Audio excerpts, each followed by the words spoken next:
तो मास देखो क्या होता है।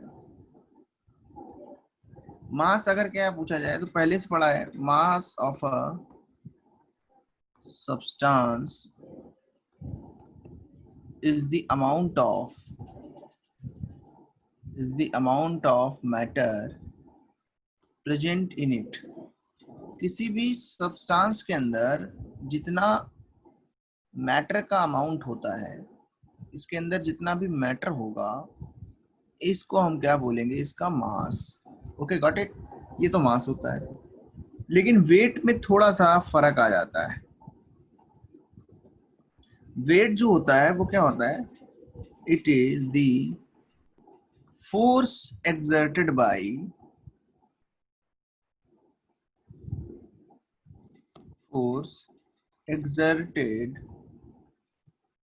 by gravitational force or gravity on the object।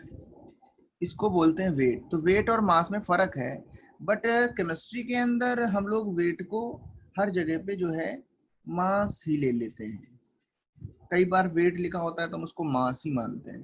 जैसे ये हमारे पास कोई वेट है, इसका मास अगर m है, तो नीचे जो इसके ऊपर फोर्स लगेगा, ग्रेविटेशनल फोर्स, ये मान लो यहाँ पे रखा है टेबल पे, ये mg लगेगा। तो mg जो है वो वेट होता है और मास m होता है। ये थोड़ा सा डिफरेंस होता है। वेट जो है वो ग्रेविटी से डिपेंड करता है, ग्रेविटी पे। तो g की वैल्यू जैसे जैसे चेंज होगी वैसे वैसे वेट भी चेंज होगा, बट मास जो कि अमाउंट ऑफ मैटर है, that will be equal to constant always. Mass change नहीं होगा।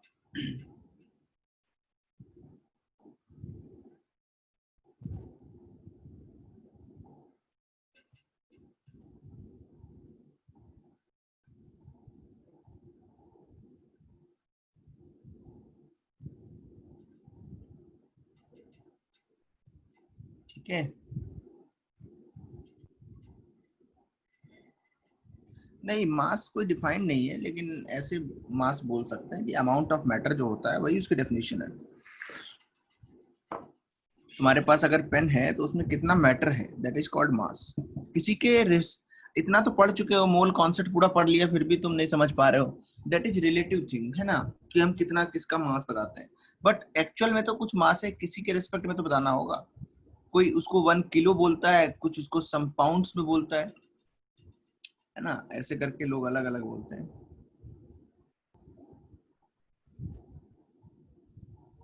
तो वो यूनिट्स के हिसाब से होता है। छोटा होता है तो आउंस बोलते हैं। तो इस तरीके से है, बट हाँ सबके लिए है।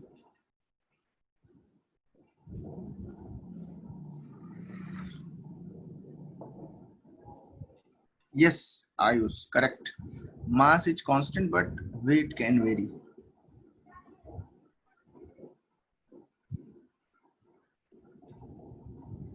या कम्स बैक से कोई मतलब नहीं है ना, डेफिनेशन पे नहीं जाना है पार्थ। हमें तो उसका जिस्ट समझना है। डेफिनेशन पे तुम जा रहे हो ना, कि जब हम मैटर की डेफिनेशन लिखते हैं तो मास बोलते हैं, मास की डेफिनेशन लिखते हैं तो मैटर बोलते हैं। इससे फर्क नहीं पड़ता है। फर्क इससे पड़ता है कि हाँ एक्चुअल में कुछ तो है उसमें, देयर इज समथिंग जिसकी वजह से उसको पता चल रहा है, हमको समझ में आ रहा है, दैट इज इसको हम सेंस कर पा रहे हैं, इसको हम फील कर पा रहे हैं। किसी के ऊपर अगर एक मोबाइल फोन रख दिया जाए तो उसको पता चलेगा कुछ डिफरेंस आ गया, दैट इज फील करना है। गुड। हाँ, तो उसके बाद आ जाते हैं लॉज ऑफ केमिकल कॉम्बिनेशंस।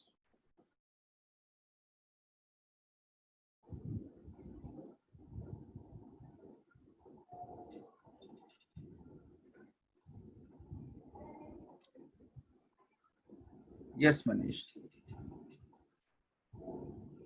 देखते हैं, आज ही हो जाए तो अच्छा है। लॉस ऑफ केमिकल कॉम्बिनेशन में पहला जो आता है वो आता है law of conservation of mass.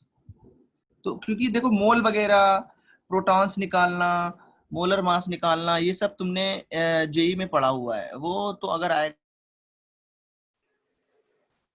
गेलोसॉक law ये सब आता है, तो हम लोग डेफिनेशन वाइज जाएंगे, है ना Parth. Law of conservation of mass क्या होता है? Law of conservation mass Antonio ने इसको दिया था ना। एंटोनियो तो नहीं होता है, लैंग्वेज के हिसाब से इसका प्रोनाउंसिएशन डिफरेंट होता है, बट हम लोग अपने याद रखने के लिए ऐसा प्रोनाउंसिएशन याद रखेंगे, स्पेलिंग जिससे याद रह जाए। एंटोनियो लेवसियर ने ये लॉ दिया था। क्या बोला था उन्होंने? तो मैं लिखता हूं, अगर कोई केमिकल रिएक्शन होती है तो उसमें क्या होगा, जो रिएक्टेंट्स हैं उसका मास प्रोडक्ट्स के मास के इक्वल होता है। ठीक है, तो ये हमको पता लगता है। सर 1 मिनट प्रीवियस पेज पे करो ना sir, last laws of conservation mass पे। अच्छा ठीक है, इसको लिख लो, होमवर्क आज ही मिल जाएगा। मैं थोड़ा उसको अच्छे से समझाऊंगा, सिर्फ इतना नहीं लिखूंगा मास ऑफ। सर इसके नाम को कैसे प्रोनाउंस करते हैं? हाँ इसके ये एंटोनियो, ये जो भी है, इसका नाम कैसे प्रोनाउंस करते हैं? हाँ, प्रोनाउंस कर दूं मैं? सर उसका लास्ट नेम? लेवोसियर। अब उसका एक्चुअल लेवोसियर नहीं होता है, वो फ्रांसीसी होगा मे बी। तो उसका प्रोनाउंसिएशन में थोड़ा सा डिफरेंट आ जाएगा, डिफरेंस आ जाएगा। तुमको उसको देखना है तो यूट्यूब पे या विकिपीडिया पे पढ़ लेना। सर लास्ट वाला आई हट जाता है उसमें फिर। हाँ वही तो थोड़ा डिफरेंस आ जाता है। सर उस टेम्परेचर को थर्मोडायनेमिक टेम्परेचर बोल सकते हैं? क्योंकि थर्मोडायनेमिक टेम्परेचर इसलिए बोलते हैं, देखो मेरी बात सुनो, जैसे जब हम टेम्परेचर की बात करते हैं तो हम लोग रेस्पेक्टिव बताते हैं। जैसे कि किसी चीज की कूलनेस या हॉटनेस के बारे में बताते हैं कि उसके अंदर कितनी जो है काइनेटिक एनर्जीज हैं, उसके रेस्पेक्ट में बताते हैं कि उसका टेम्परेचर कितना है। तो थर्मोडायनेमिक का मतलब होता है कि मैक्रोस्कोपिक लेवल पे बताना, बड़े लेवल पे बताना, उसके अंदर जो है जाकर के मॉलिक्यूलर लेवल पे नहीं बताना। थर्मोडायनेमिक वर्ड का मतलब होता है हम पूरा सब्सटेंस देख रहे हैं। अगर मेरे पास एक डिब्बा है, एक बॉक्स है, उसमें बहुत सारी गैसेस है, तो पूरे बॉक्स का टेम्परेचर देखेंगे, एक बाउंड्री डिसाइड करेंगे, उसको बोलते हैं थर्मोडायनेमिक टेम्परेचर। मतलब बिल्कुल अगर रियलिटी में बोले तो टेम्परेचर, थर्मोडायनेमिक टेम्परेचर का बहुत ज्यादा डिफरेंस नहीं है, क्योंकि थर्मोडायनेमिक्स जो चैप्टर है उसके अंदर टेम्परेचर को डिफाइन किया गया और मैक्रोस्कोपिक लेवल पे डिफाइन किया जाता है, एक पर्टिकुलर रेंज में डिफाइन किया जाता है, इसलिए उसको थर्मोडायनेमिक टेम्परेचर नाम आएगा। देखो हम लोग क्या लिखेंगे, इन एनी फिजिकल और केमिकल चेंज, फिजिकल और chemical change. Sir law of chemical combination खत्म हो गया क्या एक ही लॉ में? नहीं, उसी में चल रहा है, देर उसी में तो लिख रहे हैं, देयर इज नो नेट। ये लॉ ऑफ कंजर्वेशन ऑफ मास के अंदर लिखा जा रहा है, समझे?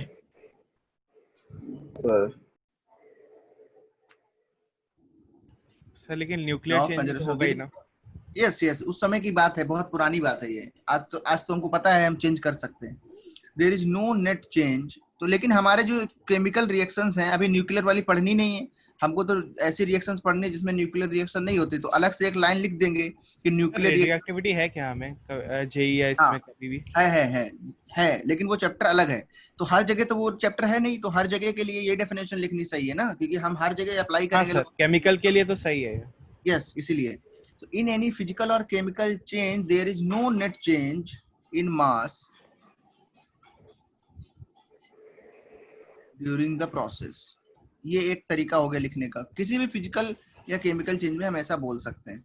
दूसरी चीज क्या है, अगर कोई केमिकल रिएक्शन है, मान लो A प्लस बी से C प्लस डी बन रहा है, तो यहाँ पे रिएक्टेंट्स लिए होंगे और जो रिएक्टेंट्स हैं वो रिएक्ट करके प्रोडक्ट में चेंज होंगे। लेकिन ऐसा भी हो सकता है कि सारे रिएक्टेंट्स चेंज ना हो, कुछ बच जाए। तुमने पढ़ा है लिमिटिंग रिएजेंट, तो हम क्या बोलेंगे कि in a chemical reaction mass of reacted जितने रिएक्ट हुए उतना, mass of reacted reactants is always equal to the mass of product formed, products formed. तो ये हमको याद रखना है। एक केमिकल रिएक्शन में डेफिनेशंस में दोनों दे रहा हूँ, एक एनसीईआरटी की दे रहा हूँ, एक अपनी दे रहा हूँ, मतलब जो हम लोग जेई के लिए यूज करते हैं। एनसीईआरटी डेफिनेशन बहुत जरूरी है बच्चे, इसलिए मैं दे रहा हूँ। तो एनसीईआरटी की डेफिनेशन ये है, और जो नीचे डेफिनेशन लिखी है इन जनरल डेफिनेशन है, थोड़ा उसका ऐसे बोल सकते हैं ब्रॉड लेवल पे। एनसीईआरटी बहुत ही ये कह सकते हैं डिफाइंड लिखा है, इसलिए यस हैरी कर देंगे, ठीक है। So in a chemical reaction mass of reacted reactants is always equal to, देखो जो ऊपर वाले डेफिनेशन है ना, ये बहुत ही जनरलाइज फॉर्म है, इससे उतनी बातें समझ में नहीं आती जितनी कि नीचे वाले से समझ में आएगा, जितने की नीचे वाली हमको रिएक्शन जरूरत पड़ेगी। तो जैसे हमारे पास कार्बन है और O2 है, हमने CO2 बनाना है। अब मैंने बोला इसके हमारे पास 14 ग्राम है, इसके हमारे पास 32 ग्राम्स हैं, तो बताओ CO2 कितना बनेगा, सारे लोग बताओ। Yes, first one is NCERT.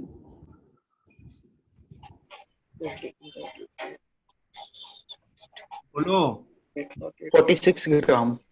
गलत, 46 इसीलिए तो पूछा है, रॉन्ग है 46।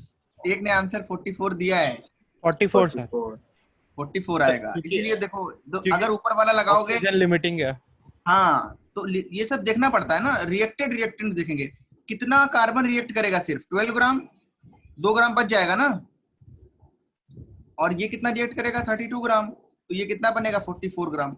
तो देखो रिएक्टेड जो रिएक्टेंट्स हैं वो तो 44 ही हैं, लेकिन अगर टोटल रिएक्टेंट्स बोले जाएं फाइनली, कभी भी देखो रिएक्टेंट्स का जो मास था वो कितना था, वो था 46, और कार्बन डाइऑक्साइड कितना बना CO2 44, मतलब 2 ग्राम तो बचा हुआ है ना। तो इसलिए ओवरऑल जो मास है वो तो सेम रहा, पहले भी 46 था, फाइनली भी 44 ये वाला और 2 ये वाला मिला के 46 ही है। दैट इज ऑल्सो करेक्ट, पहली डेफिनेशन भी करेक्ट है, there is no net change in the mass, ये सही है। लेकिन हम ये नहीं बोल सकते हैं कि रिएक्टेंट्स का मास प्रोडक्ट्स के मास के बराबर होता है। We have to write reacted reactants, जितने रिएक्टेंट्स ने रिएक्शन की है एक्चुअल में, उनका मास प्रोडक्ट के मास के बराबर होगा, दैट इज द डिफरेंस। तो इसलिए ये डेफिनेशन बहुत काम की है, इसका ही यूज करते हैं हम लोग, ऊपर वाली का उतना यूज नहीं है। तो ये इस तरीके से पढ़ा जाता है, इसको नोट कर लो। 44 इज द आंसर। हाँ yes, mass is consumed in the reaction. Mass consume क्या, पूरा का पूरा कंज्यूम ही हुआ है 44, 2 ग्राम एक्स्ट्रा था वो बच गया। एनसीईआरटी में भी लिमिटिंग एजेंट है, उन्होंने कहीं लिखा है कहीं नहीं लिखा है, लेकिन उन्होंने, तो एनसीईआरटी को पढ़ना बच्चों के लिए इसलिए टफ है क्योंकि उन्होंने उसको बच्चों के लिए लिखा है, बट टीचर्स के थ्रू लिखा है, टीचर बच्चों को समझाए किताब को, इस तरीके से है। तो थोड़ा सा आगे पीछे लगेगा, बहुत ज्यादा यूजेस जो उसका जैसे होता है किसी ऐप का, वो अच्छा नहीं लगेगा, बट हाँ है, अच्छी किताब है, उसमें जो डेफिनेशंस है वो बहुत ही प्रिसाइज है। यस, पॉइंट्स में बात, तो ये चीज है, बट ओवरऑल फाइनली जो है तुमको काफी काम आएगा। ये हो गया, ठीक है। सेकंड जो है वो लॉ, अच्छा अभी लिख रहे हो, तो अगर तुम जब अपने एग्जाम में नीचे वाले डेफिनेशन लिखोगे वो भी करेक्ट है ना, ऊपर वाले डेफिनेशन लिखोगे वो भी करेक्ट है, तुम कोई भी लिखोगे मार्क्स तुम्हें मिलेंगे।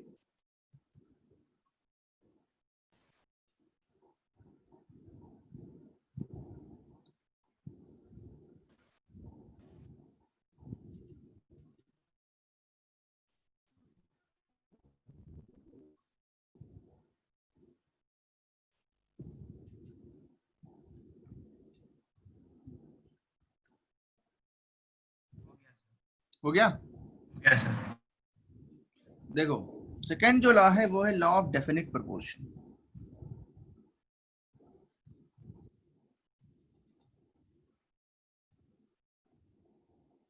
एटॉमिक इसके बाद वाला है,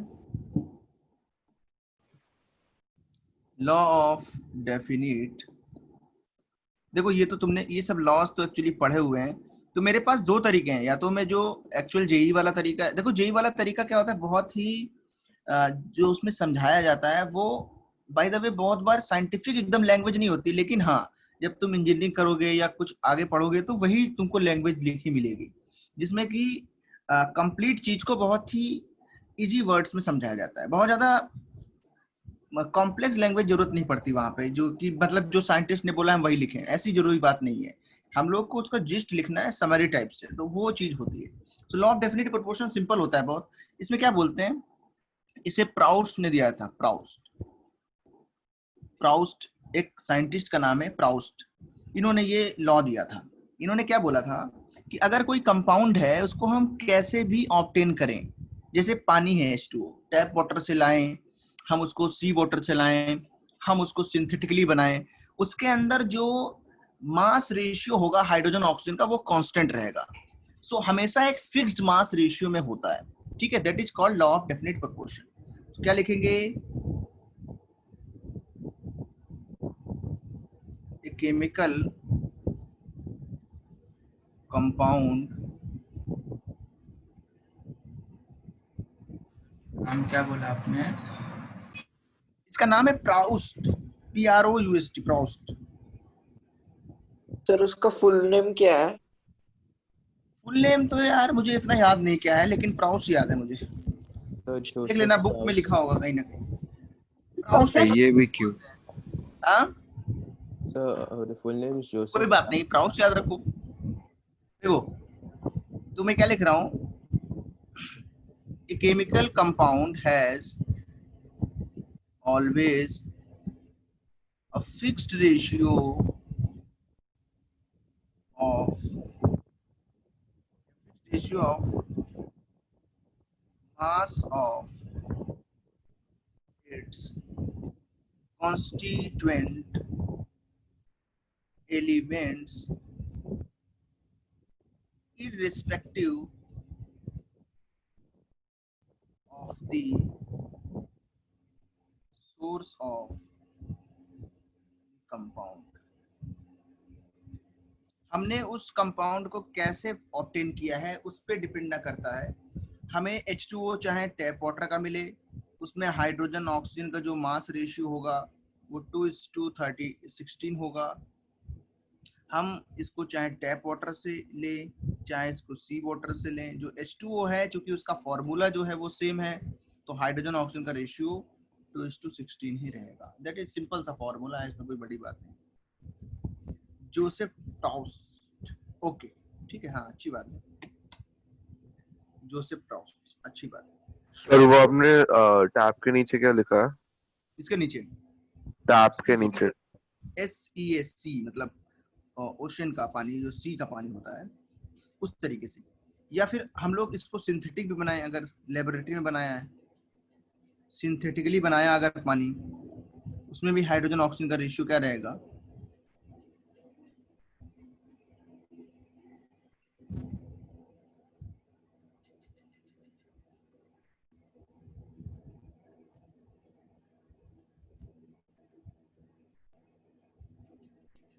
तो इसको एक और बोलते हैं लॉ ऑफ डेफिनेट प्रोपोर्शन भी बोलते हैं। और तुमने पढ़ा होगा जेई में जो हम लोग लिखते हैं लॉ ऑफ कांस्टेंट प्रोपोर्शन भी बोलते हैं, डेफिनेट और कांस्टेंट प्रोपोर्शंस और कंपोजिशंस, इस तरीके से लिखा मिल सकता है।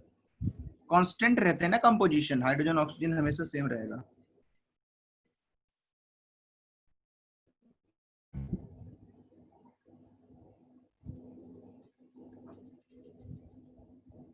कांस्टेंट कॉम्बिनेशन भी बोलते हैं, वेरी गुड, यस पार्थ ये भी सही है, कांस्टेंट कॉम्बिनेशन बोल सकते हैं। ये हो गया सबका। फिर थर्ड, ये सब आएगा एक्चुअली इसलिए पढ़ा रहा हूँ क्योंकि जब यूनिट टेस्ट होगा ना बोर्ड्स वाला, उसमें ये आता है। जेई में ये सब नहीं आता, जेई में तो इससे ऊपर की चीजें हैं बहुत सारी, सिंपल डेफिनेशन क्या ही देंगे।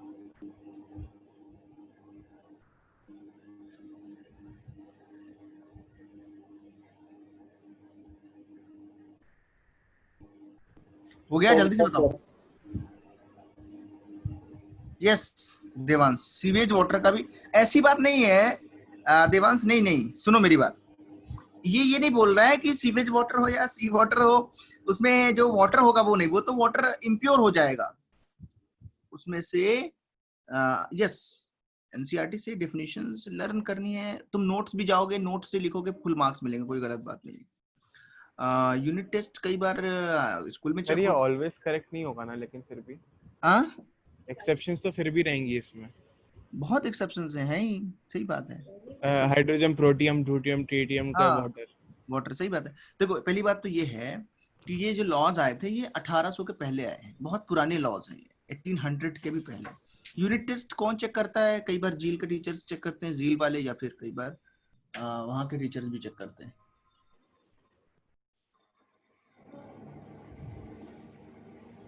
कितने लोगों ने लिख लिया ये? सर हो गया। हो गया। लिख लिया है? ओके, देखो लिखो, लॉ ऑफ, थर्ड वाला लिखो, लॉ ऑफ मल्टीपल प्रोपोर्शन। ये डाल्टन का है ना? यस, ये तो डाल्टन थ्योरी में ही पढ़ाया था ना। फोर्थ जो पॉइंट है, लास्ट पॉइंट है, वो यही है। प्रॉब्लम्स थोड़ा ना करेंगे, प्रॉब्लम्स तो उसमें सब कर लिए, प्रॉब्लम्स अपने आप से होमवर्क में कर लेना, बहुत ही आसान है, कुछ भी नहीं होता। स्कूल में जाना पड़ेगा एक दो बार, अभी तो ये चल रहा है, प्रैक्टिकल्स वगैरह के लिए जाना पड़ता है हल्का फुल्का। लॉ ऑफ मल्टीपल प्रोपोर्शन जो है वो मैं बता देता हूँ क्या होगा। अगर मान लो हमारे पास कोई दो एलिमेंट हैं और वो अलग अलग कंपाउंड बनाते हैं, तो हम क्या बोलेंगे कि जब एक हम लोग एलिमेंट का वेट कांस्टेंट कर दें तो जो दूसरा एलिमेंट होगा उसका जो वेट होगा वो दोनों कंपाउंड्स में कैसा होगा? सिंपल होल नंबर रेशियो में होगा। अब बताया जाएगा कौन लेके जाएगा, यहीं से कोई लेके जाएगा। तो हम लोग लिखते हैं, if two elements combine to form more than two compounds, more than one लिख सकते हो क्योंकि more than two तो फिर ज्यादा ही हो गया, एक से भी ज्यादा में भी लगेगा। more than one compound, if two elements combine to form more than one compound, then the mass of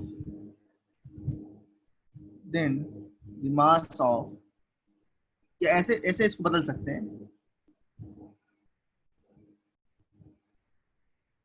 then the masses of, ऐसे बन जाएगा, one element in both the compounds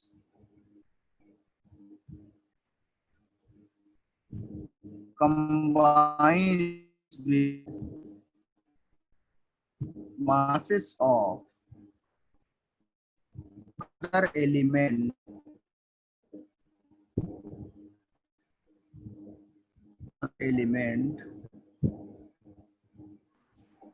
masses of other element।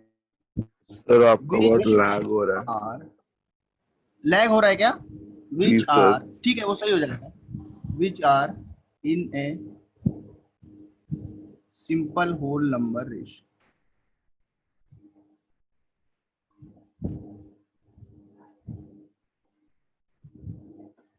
ठीक है, अगर हमारे पास दो element हैं और वो क्या करते हैं? कंबाइन करते हैं, तो जो एक एलिमेंट का मास होगा वो दूसरे एलिमेंट से ऐसे कंबाइन करेगा, या ऐसे यहाँ पे थोड़ा सा चेंज कर सकते हैं, फिक्स्ड मास कर दो, ज्यादा सही हो जाएगा। अब सही है। Then the fixed mass of, Dalton ने लिखा था, डाल्टन ने। अब ये नहीं पूछेगा तुमसे किसने लिखा था, ये तो सब ट्रांसपोर्टेशन जील ही प्रोवाइड करता है यार, खुद से चले जाना क्या दिक्कत है। If two elements combine to form more than one compound, then the fixed mass of one element in both compounds combines with masses of other element which are in a simple whole number ratio। मतलब देखो बहुत ही आसान है, इसको लिखना अलग बात है, समझना बहुत आसान है। देखो अगर हाइड्रोजन और ऑक्सीजन मिलते हैं तो दो कंपाउंड मिलते हैं, एक मिलता है H2O, ध्यान से समझोगे सारे लोग। तो यहाँ हाइड्रोजन का 1 ग्राम कितने से रिएक्ट कर रहा है, 8 ग्राम से, और यहाँ H2O2 में हाइड्रोजन 16 से। तो अगर इसका मास फिक्स्ड कर दिया 1, तो ऑक्सीजन का आपस में रेशियो क्या है, 8:16। ऑक्सीजन जो H2O2 में है फर्स्ट में, ये हमने फर्स्ट मान लिया H2O में, और सेकंड H2O2 में। ऑक्सीजन फर्स्ट कंपाउंड में, ऑक्सीजन सेकंड कंपाउंड में, इनका रेशियो कितना है, सिंपल होल नंबर रेशियो है 1:2। 1:2, yes, that is called law of multiple proportion. मतलब अगर एक से ज्यादा कंपाउंड मिलते हैं तो अगर हमने एक का फिक्स मास किया तो दूसरे का जो मास रेशियो होगा वो कैसा हो जाएगा, वो सिंपल होल नंबर रेशियो हो जाएगा। So, हाँ sir, can you give another example? क्या, Can you give another example? Yes बहुत एग्जांपल्स हैं भाई, हर किसी का भी ले सकते हैं। देखो ये एक एग्जांपल हो गया बच्चे, दूसरा एग्जांपल सर एक मिनट लिखने दें। हाँ यहीं भी लिख रहा हूँ मैं, आगे नहीं जाऊंगा। देखो कार्बन और ऑक्सीजन, CO और CO2। तो कार्बन और ऑक्सीजन का यहाँ रेशियो क्या है, कार्बन होता है 12, ऑक्सीजन होता है 16। कार्बन होता है 12, ऑक्सीजन होता है 32। तो 12 कॉमन है, फिक्स्ड हो गया, एक को फिक्स रखना है ना, तो दूसरे के जो मासेस के रेशियो होंगे वो कितने होंगे, 16:32 ऑक्सीजन, तो दैट इज 1:2, मतलब फिक्स्ड होल नंबर रेशियो है, that is the thing. But ऐसा नहीं है कि ये एकदम लॉ 100% करेक्ट है, हमारे पास ऐसे कंपाउंड भी हैं दैट आर नॉन स्टाइक्योमेट्रिक, जिसमें कभी भी कॉम्बिनेशन जो है फिक्स्ड नहीं होता है, नहीं होता है, ऐसे भी कंपाउंड्स हैं। तो ये चीज तुमको पढ़ने को मिलेगी सवालों में, क्योंकि हमने देखा है सर पहली बार। आपने अभी क्या बोला, पूरा लैग हो गया, कुछ सुनाई नहीं दिया। सुनो मैंने ये बोला बच्चे कि जो ये लॉज हैं ये 100% करेक्ट नहीं है। तुमने सुना होगा नॉन स्टाइक्योमेट्रिक, ऐसे कंपाउंड्स भी होते हैं जिनमें एटम्स फिक्स्ड रेशियो में कंबाइन नहीं करते हैं। उनमें क्या होता है, कंपाउंड्स जो होते हैं वो ऐसे भी होते हैं, जैसे फॉर एग्जांपल हमने पढ़ा है FeO, हमने पढ़ा है Fe2O3, लेकिन आयरन के ऐसे भी कंपाउंड्स हैं जिसमें इस तरीके का हमको कॉम्बिनेशन मिलता है, इसको बोलते हैं नॉन स्टाइक्योमेट्रिक, जिसमें होल नंबर में एटम्स कंबाइन ही नहीं हो रहे हो। तो ऐसे जो कंपाउंड्स होते हैं इनमें ये लॉस जो है वो फिक्स्ड होल नंबर रेशियो वाला कॉन्सेप्ट गलत हो जाएगा। सिंपल होल नंबर तीसरे वाले Fe में क्या लिखा है, 0.940, 0.94। तो ये इस तरह के कंपाउंड मिलते हैं। बाकी इसके ये भी गलतियां इसमें हो जाएंगी, जैसे देखो जो हमारे पास आइसोटोप्स मिलते हैं, जैसे रेडियो एक्टिव आइसोटोप, हाँ क्लोरीन जैसे, तो क्लोरीन 35 में मिलता है, 37 में मिलता है, तो उसका हम लोग को क्या लेना पड़ता है, एवरेज मोलर मास लेना पड़ता है। तो वहां पे भी ये चीज लागू नहीं हो पाती है, क्योंकि जब एवरेज ले लेंगे तो फिक्स्ड होल नंबर रेशियो नहीं आ पाएगा। या जैसे नाइट्रोजन के कंपाउंड्स हैं, उसमें भी कई बार इस तरीके के कंपाउंड्स बनते हैं कि फिक्स्ड होल नंबर रेशियो, लेकिन एक्चुअली उस समय ज्यादा कंपाउंड्स के बारे में नॉलेज नहीं था उन लोगों को।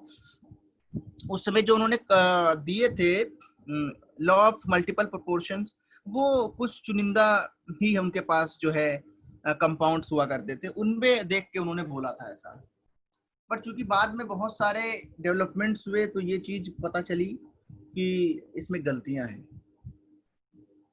Sir law of multiple proportions nuclear reactions के लिए नहीं होता है ना, पहले समझो तो उसका क्या कहना है। रिएक्शन हो ही नहीं रही है ना बच्चे, रिएक्शन कहाँ हो रही है, वो तो कंपाउंड्स बने बनाए हैं उसमें कंपैरिजन हो रहा है ना।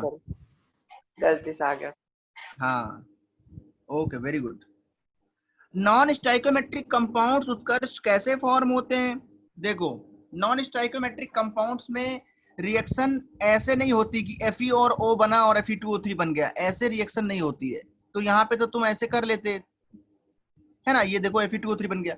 उसमें क्या होता है, उसमें ऐसा होता है कि जो Fe मेटल है उसमें गैसेस ट्रैप भी हो जाती हैं, वो हमेशा एक सॉलिड स्ट्रक्चर बनाते हैं जो मेटल्स होते हैं उनके स्ट्रक्चर कैसे होते हैं, थोड़ा सा मैं अलग चीज बता रहा हूँ, ये सॉलिड स्टेट में पढ़ोगे 12th में।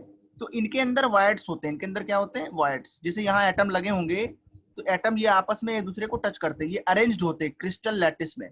तो इनके अंदर वायर्स बन जाते हैं, खाली जगह होती हैं। इन खाली जगहों में गैसेस ट्रैप हो जाती है। मान लो हाइड्रोजन ट्रैप हो गई है ना, ऐसे।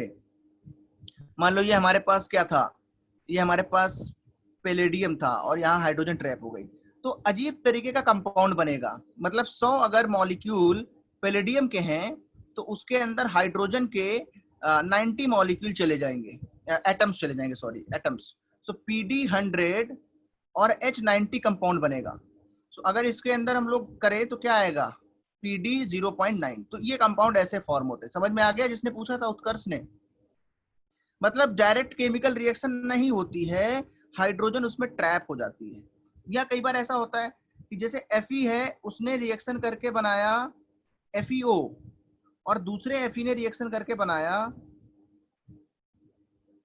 Fe2O3, तो इनका कॉम्बिनेशन मिलता है हमको। इनका क्या मिलता है, combination, that is called mixed oxide Fe3O4। जैसे ये कैसा मिलेगा, मिक्स्ड ऑक्साइड।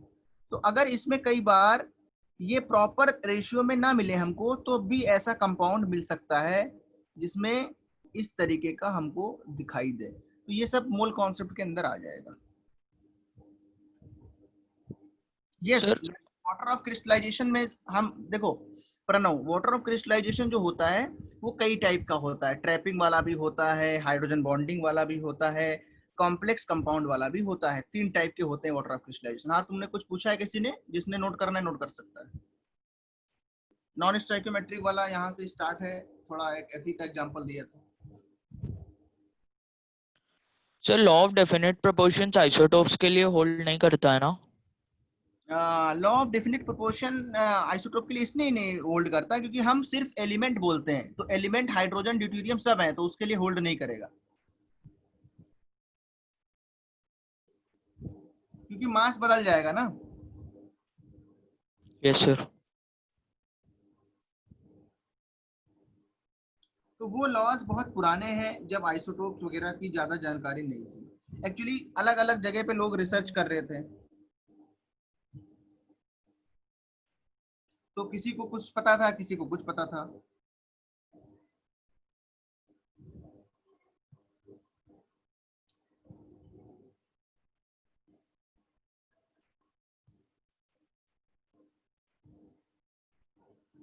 हो गया सर। Okay, very good. ये जिसको लिखना है, बट जो आपने वो पैलेडियम वाला एग्जांपल दिया, उसमें वो हाइड्रोजन उसमें बस एम्प्टी स्पेसेस में है कि उसने रिएक्ट किया है उसके साथ? रिएक्ट नहीं किया है, ट्रैप हो गया, रिएक्शन नहीं हुई है। केमिकल ऐसे ही फॉर्मूला बना दिया। हाँ, फॉर्मूला लेकिन बनेगा ही, सही बात है। जब तुमको कोई कंपाउंड मिल रहा है, उसमें कुछ है, तो फॉर्मूला देना पड़ेगा ना, भले ही रिएक्शन नहीं हुई है। That is called non stoichiometric compound. जैसे Fe+2, Fe+2, Fe+2, ऐसे ऐसे कंपाउंड होता है। ये मान लो FeO है, यहाँ O-, यहाँ O-, यहाँ O-, और तुम्हारे पास Fe2O3 भी है, Fe+3। तो क्या होता है, Fe+3 कुछ Fe+2 को रिप्लेस कर देता है। रिप्लेस करेगा ना, तो एक नॉन स्टोइकियोमेट्रिक कंपाउंड बनेगा। वो सब आगे पढ़ लेंगे, एक साथ रखा हुआ। Yes yes Partha.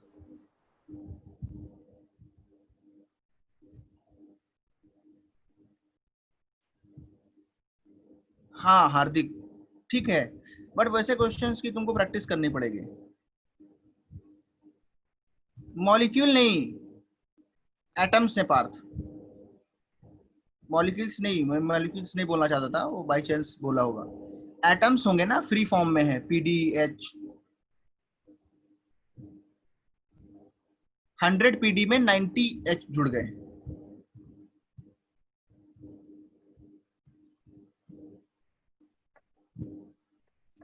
तो ये आगे बहुत बार पढ़ना है, कई जगह पे आएगा, इसमें ज्यादा दिमाग नहीं लगाओ, ये बहुत आसान चीज है, ये आगे पढ़ाएंगे कई बार। ये सब आगे आएगा, धीरे धीरे आएगा।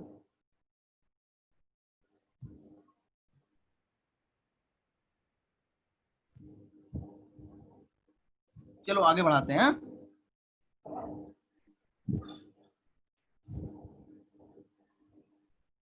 देखो इसके बाद आता है लॉ ऑफ गैसियस वॉल्यूम्स। हाँ फोर्थ वाला। कितने नंबर पॉइंट लिखे हैं? 3 लिखे हैं ना, फोर्थ। तो ये गैलुसॉक ने सर दिया। आपने जो पीछे एग्जांपल्स लिखे थे वो सब लिखने थे क्या? मतलब सिर्फ H2O और CO2 का लिखा तो चलेगा? हाँ बिल्कुल बिल्कुल समझाया है, उसकी जरूरत नहीं, वो बहुत बार आएगा भाई। जो तुम पढ़ रहे हो 2 साल में कम से कम सब चीज तुमको 2 बार आएंगी, 2-3 बार 4 बार, लेकिन तुम्हारे ऊपर है कितना याद रख पाते हो। आएगा बार बार, ऐसा नहीं होता है कि कुछ कनेक्टेड नहीं है, सब कुछ कनेक्टेड है यहाँ पे। तो इसमें क्या बोला था गैलुसॉक ने? ये बोला जैसे कि कोई हमारे पास स्टाइकियोमेट्रिक बैलेंस इक्वेशन लिखी हो, तो हम क्या लिख देते हैं कि यहाँ पे फॉर्मेशन होगा H2O2 का। तो हम क्या बोलते हैं कि जो केमिकल सब्सटेंसेस हैं वो मोल्स में रिएक्ट कर रहे हैं, है ना? क्या बोलते हैं? 1 मोल H2, क्या बोलेंगे? 1 मोल H2 1 मोल O2 से रिएक्ट करता है, तो 1 मोल H2O2 बनता है। ये बताएंगे हम मोल्स से।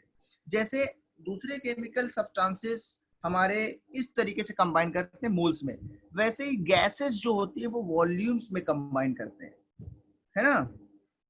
तो क्या बोला गैलुसॉक ने? क्या बोला? as the chemical substances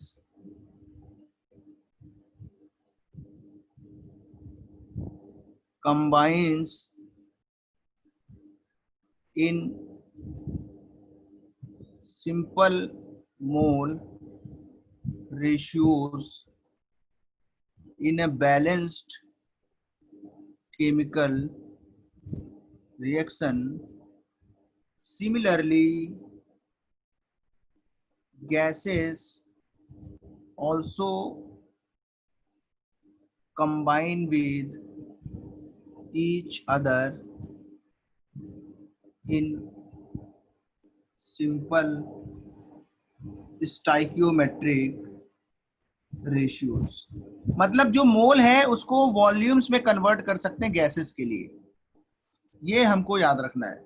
जैसे कि गैसेस अगर है तो हम क्या बोलेंगे कि 1 मोल H2 अगर गैस लिख दिया तो हम क्या लिख सकते हैं? 1 ml H2 gas 1 ml O2 gas से कंबाइन करके 1 ml H2O2 देती है, ये हम लोग लिख सकते हैं। That is the thing. क्या बोला? लेकिन इस पे कंडीशन लगानी पड़ेगी ना, physical all physical condition must be same temperature हाँ and pressure। ठीक है, लेकिन वो उन्होंने एक्चुअली नहीं बोला, वो तो हमको इसलिए पता है क्योंकि हमें पता है PV इक्वल टू क्या होता है? nRT। सो मोल्स और वॉल्यूम लॉ में लिखा है एक्चुअली, पिछले साल था हमें। अच्छा, लेकिन देखो हम लोग इतना ऐड कर सकते हैं कि at same temperature and pressure, तो सही हो जाएगा। तो ये तुमको अगर ऐड करना है, वैसे देखो मान के तुमको चलना ही पड़ेगा। मैं तो बोल रहा हूँ PV इक्वल टू nRT से ही उन्होंने बोला है, भले उस समय PV इक्वल टू nRT नहीं बना था, लेकिन जो एक्सपेरिमेंट्स थे उसके अकॉर्डिंग तो ऐसे तुम ऐड कर सकते हो अगर तुमको थोड़ा सा ये ऑड लग रहा है, क्योंकि ये बाय डिफॉल्ट हो जाएगा धीरे धीरे तुम्हारे लिए at same temperature and pressure. कोई बात नहीं, तुमने अभी गैसेस पढ़ना स्टार्ट किया होगा तो थोड़ा सा तुम्हें इसका पता चलेगा कि ये चीज हम तभी बोल सकते हैं जब सेम टेम्परेचर प्रेशर। देखो रजत क्या है, इन्होंने क्या बोला? जैसे पूरी बात सुनो, जैसे कि मोल्स में केमिकल रिएक्शन अगर होती है, देखो क्या तुम यहाँ बोल सकते हो कि 1 ग्राम H2 1 ग्राम O2 से रिएक्ट कर रहा है? कितने लोग बोल सकते हैं ये बात? क्या ये सही है? No sir. नहीं सर। तो हम क्या बोल सकते हैं? मोल बोल सकते हैं ना सिर्फ। Got it? या मोल बोल सकते हैं 1 मॉलिक्यूल, क्योंकि मोल का मतलब ही होता है नंबर ऑफ मॉलिक्यूल्स या नंबर ऑफ एटम्स, जिस फॉर्म में दिया है। ये मॉलिक्यूलर फॉर्म में दिया है तो क्या बोलेंगे? 1 मॉलिक्यूल H2 1 मॉलिक्यूल O2 से रिएक्ट करता है, 1 मोल H2O2 देता है ना? मॉलिक्यूल H2O2 देता है। अगर बोला 1 मोल H2 1 मोल O2 तो यहाँ 1 मोल H2O2 बनेगा, दैट इज गॉट। लेकिन अगर मैंने बोल दिया कि गैसेस हैं, तो हमने क्या ऑब्जर्व किया? गैलुसॉक ने क्या ऑब्जर्व किया कि अगर गैसेस की रिएक्शन हो तो हम लोग सिमिलरली क्या बोल सकते हैं? Gases reacts in simple ratio of volumes that are defined by their stoichiometric coefficients। stoichiometric जो कोफिशिएंट होते हैं, जैसे यहाँ 1 है यहाँ 1 है, उनको मोल्स में लिख सकते हैं, उनको mls में लिख सकते हैं, उनको लीटर्स में भी लिख सकते हैं। क्या बोल सकते हैं? 1 लीटर H2 1 लीटर O2 से रिएक्ट करता है, 1 लीटर H2O2 देता है, जबकि सब गैस फॉर्म में होने चाहिए। हाँ, अब तुमको पता है कोई भी केमिकल रिएक्शन होती है तो सेम टेम्परेचर एंड प्रेशर पे कराते हैं, लेकिन अगर तुम्हें ऑड लगता है तो हम लोग एक्स्ट्रा लिख सकते हैं at same temperature and pressure, वो कोई गलत बात नहीं है, ठीक है। तो ये अब तुमने गैसेस पढ़ लिया, PV इक्वल टू nRT पता है, गेलिसॉक लॉ उसमें अंदर आया हुआ होगा। तो ये गेलिसॉक लॉ 2 टाइप से है, यहाँ पे है और गैसेस के अंदर है, तो गैसेस वाला भी तुमने पढ़ा होगा। तो ये सिंपल सी चीजें हैं, 2 जगह उन्होंने लॉ दिया था, एक तो लॉ ऑफ केमिकल कॉम्बिनेशंस में दिया है और एक गैसेस रिएक्शंस के अंदर दिया है, P प्रोपोर्शनल टू T करके पढ़ा होगा तुमने। तो ये याद रखना है, इसीलिए सेम टेम्परेचर एंड प्रेशर किया गया ताकि कोई इफेक्ट ना आए, और कोई फिजिकल प्रॉपर्टीज की जरूरत नहीं है, ठीक है। तो तुम लोगों ने जो डेफिनेशंस पढ़ी होंगी वो उस समय की बुक्स में लिखी होंगी, कोई बात नहीं। प्रूफ ये है ना प्रसन्ना, प्रूफ क्या है, देखो प्रूफ ये है, जैसे मेरे पास ये हमने ले ली 1 मोल H2 और यहां मैंने ले लिया 1 मोल O2 और ये इनकी दोनों की रिएक्शन करानी है, अभी पीछे वाला दिखा रहा हूं मैं रिएक्शन, और यहाँ पे बनाना है हमको H2O2, कितना बनेगा ये नहीं पता है। तो अच्छा बताओ, अगर मैं इनको वॉल्यूम्स में लिखूं और टेम्परेचर प्रेशर सेम है तो बताओ इनका वॉल्यूम सेम आएगा कि नहीं, PV इक्वल टू nRT से गैसेस इक्वेशन लगानी पड़ेगी, वो वाला नॉलेज होना चाहिए।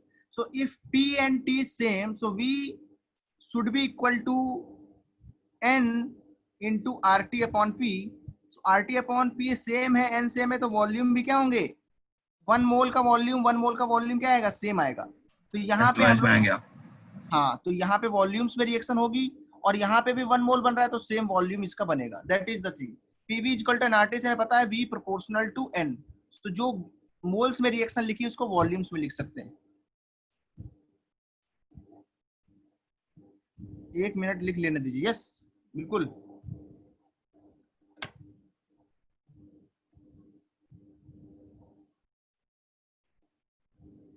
तो ये बहुत ही इंपॉर्टेंट है इस चीज को समझना, जितना अभी तक पढ़ा है उसमें गैलिसॉक लॉ ही सबसे इंपॉर्टेंट है, क्योंकि इसमें गलती नहीं है, there is no drawback of this law, ये लॉ एकदम सही है।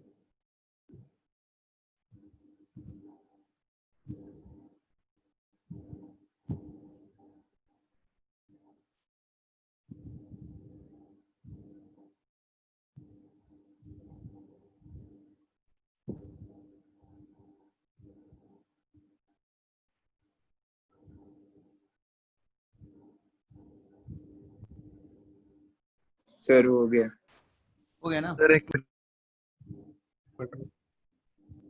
नहीं, एक्सेप्शन नहीं है। देखो यूनिट टेस्ट पता नहीं, हमको लगता है ऑब्जेक्टिव होना चाहिए।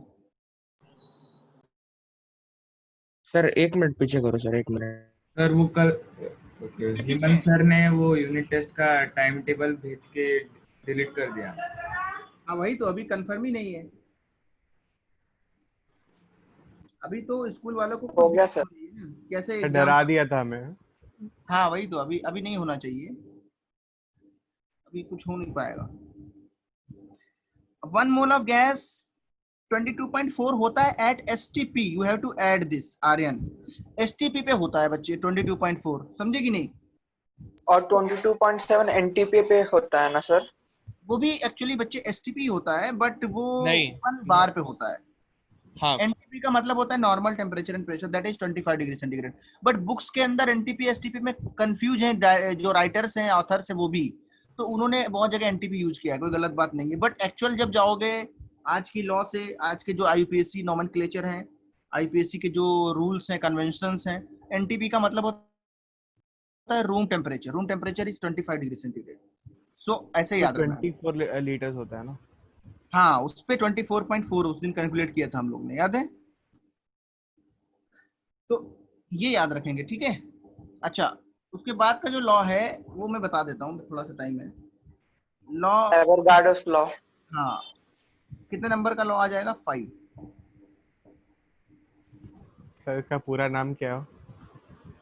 किनका, बहुत बड़ा है उनका नाम, इनका नाम मुझे नहीं पता यार। पर सर इन्होंने लॉ डिस्कवर नहीं किया था, नंबर भी इन्होंने नहीं दिया हाँ था ना। इनका इनको केवल नहीं नहीं हम ये देखते हैं। वाला लॉ अवोगाड्रो नहीं दिया था। वो जो Na की वैल्यू होती है वो अवोगाड्रो ने नहीं दिया था, है ना। Na की वैल्यू ये अवोगाड्रो ने लॉ दिया था भाई, वो साइंटिस्ट थे अच्छे खासे। तो सर इसमें इनका नाम बहुत बड़ा है ना। हाँ मुझे तो अवोगाड्रो ही हमेशा याद किया मैंने और तो पढ़ा ही नहीं है पूरा नाम। Lorenzo Romano Amedeo Carlo Avogadro di Qua e di Careto।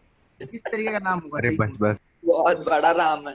हाँ तो इसमें बहुत ही आसान है।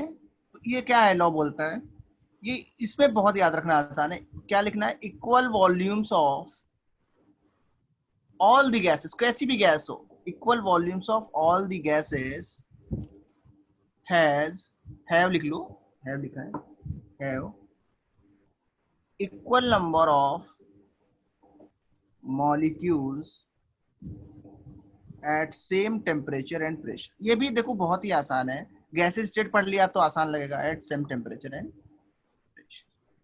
क्या बोला था इन्होंने एक्सपेरिमेंट से बोला था, लेकिन जब पीवी इक्वल टू आरटी आ गया तो सबको बहुत आसान लगने लगा कि अगर इक्वल वॉल्यूम्स ऑफ गैस के हैं तो सेम टेम्परेचर एंड प्रेशर पे क्या होगा, इक्वल नंबर ऑफ मॉलिक्यूल्स होंगे, दैट इज मोल्स सेम होंगे। नंबर ऑफ मॉलिक्यूल्स का मतलब क्या है, उनको मोल्स में कन्वर्ट किया जाता है। तो हमने पढ़ा है पीवी इक्वल टू क्या होता है, एनआरटी। तो अगर प्रेशर टेम्परेचर हमारे पास सेम है तो V प्रोपोर्शनल टू क्या होगा, N। तो जो नंबर ऑफ मॉलिक्यूल्स हैं वो जो है वॉल्यूम के डायरेक्टली प्रोपोर्शनल है।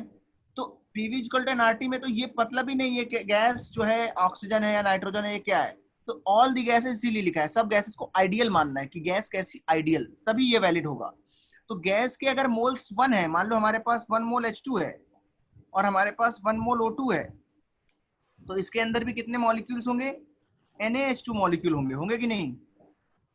और अगर हमारे पास 1 मोल O2 है तो उसमें 1 मोल में Na मॉलिक्यूल्स ऑफ O2 होंगे।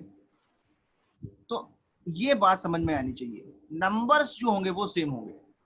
क्या सेम होंगे, नंबर्स। तो अगर हमने यहाँ लिखा है कि इसके अंदर Na है तो सही बात है, फिर O2 लिखा है उसके अंदर भी कितने हैं, Na है, तो ये भी सही बात है। फिर डिफरेंस क्या होगा बताओ फिर व्हाट इज द डिफरेंस, मोल भी सेम है, मॉलिक्यूल्स भी सेम है, डिफरेंस क्या है बच्चे बताओ। डेंसिटी काफी बड़ा नाम है, मैं लिखा उसमें और एक ने बताया था। कहाँ से पढ़ रहे तुम, क्या डिफरेंस क्या होगा बताओ।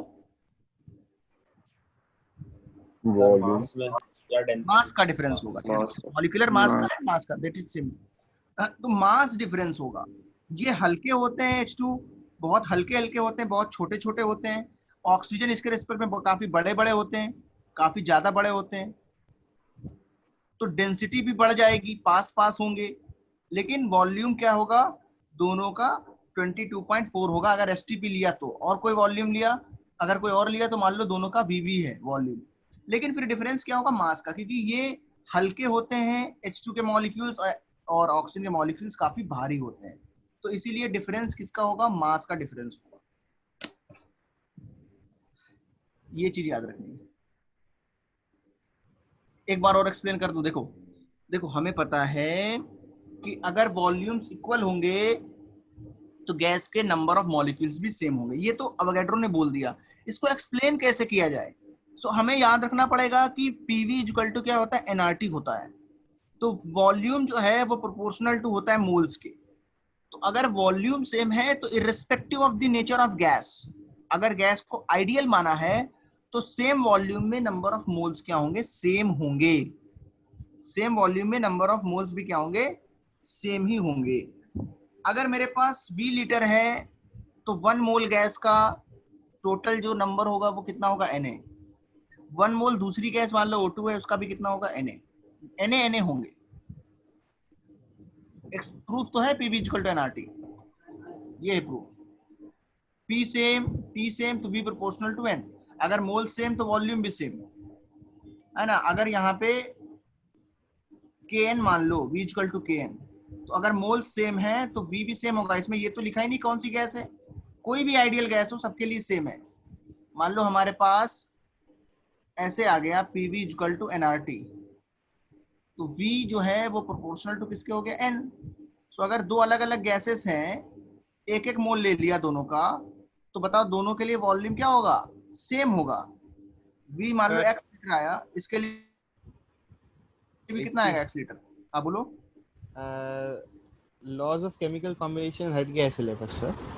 क्या लॉज ऑफ केमिकल कॉम्बिनेशन अभी सिलेबस में नहीं है। सिलेबस में कैसे नहीं है, मतलब मुझे नहीं समझा क्या बोल रहे 30% जो रिड्यूस हुआ है उसमें हो? अच्छा अच्छा अच्छा, ओके ओके, मैंने वो देखा नहीं, कोई बात नहीं, उसको छोड़ देंगे। बट जेई के लिए पढ़ना है, उसका अभी डिसाइड नहीं किया उन्होंने, अभी 2 साल हैं। सर जेई वाले में तो पढ़ा है ये। हाँ मतलब उनका सिलेबस कैसा रहेगा पता नहीं, जेई के लिए तो नहीं चलेगा, उसमें पूरा ही आएगा, नहीं तो पेपर फिर तो हो ही नहीं पाएगा। वो कहने के लिए छोड़ दिया जाएगा, लेकिन क्वेश्चन के अंदर आ जाएगा तो कैसे करोगे? तो वही बात है, पढ़ना तो पड़ेगा ही। हाँ बस अपने बोर्ड्स के लिए तुम स्किप कर सकते हो। तो ये सब लोग लिख लो, अवोगाड्रोस लॉ लिख लो, फिर नेक्स्ट क्लास में कंटिन्यू करेंगे, ठीक है? हो गया। ओके नहीं सर, नहीं हुआ, 1 मिनट। अवोगाड्रोस लॉ बहुत ही आसान है यार, V प्रोपोर्शनल टू N होता है। अगर वॉल्यूम सेम है तो मोल सेम होंगे, मोल सेम है तो वॉल्यूम सेम होगा। गैस कोई भी हो, फर्क पड़ता नहीं। फर्क किसका पड़ेगा? फर्क पड़ेगा मास का, क्योंकि कोई गैस भारी होती है, कोई गैस हल्की होती है। हाइड्रोजन बहुत लाइट होती है, ऑक्सीजन उससे बहुत ज्यादा भारी होती है। वेपर डेंसिटी अगर पिछला स्लाइड। पिछला slide 16 times, oxygen is 16 times heavy then hydrogen. इसका अगर मास 2 है तो इसका मास 32 है, तो ऑक्सीजन 16 टाइम्स हैवी है, इसलिए मास का डिफरेंस बहुत ज्यादा आएगा। लेकिन जो गिवन वॉल्यूम होगा उसमें डेंसिटी जो होगी वो बदल जाएगी, लेकिन नंबर्स ऑफ मॉलिक्यूल्स सेम रहेंगे, Na होंगे। डेंसिटी भी हो जाएगी 16 टाइम्स मास के हिसाब से, क्योंकि m/v होता है, v same, m is 16 times, तो that will be equal to 16 times. सही बात है, वेरी गुड। तो ये याद रख लो, जिसने प्रूफ मांगा था वो यहाँ से प्रूफ ले लेगा। तो बाकी लोग लीव कर सकते हैं, या अपना ज्वाइन रो मैं लीव करता हूँ। सर ये स्लाइड सेव कर दो और ग्रुप में भेज दो सर। तो शायद से हमें लीव नहीं करना। ग्रुप पे डाल दूंगा। सबने लिखा है? स्लाइड दिखाओ ना। अभी भी नहीं लिख पाए? पिछला वाला लिख रहे हो क्या? सर लिख लिया। किसी ने नहीं लिखा ना, बोला पिछला वाला। सर लिख लिया ये वाला, इसके आगे। कोई और लिख रहा है? चलो ग्रुप पे डाल देता हूँ।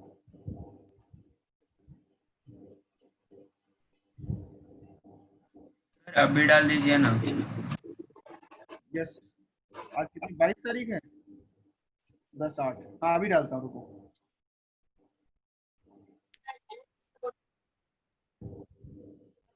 Bye bye. Yes, lecture over.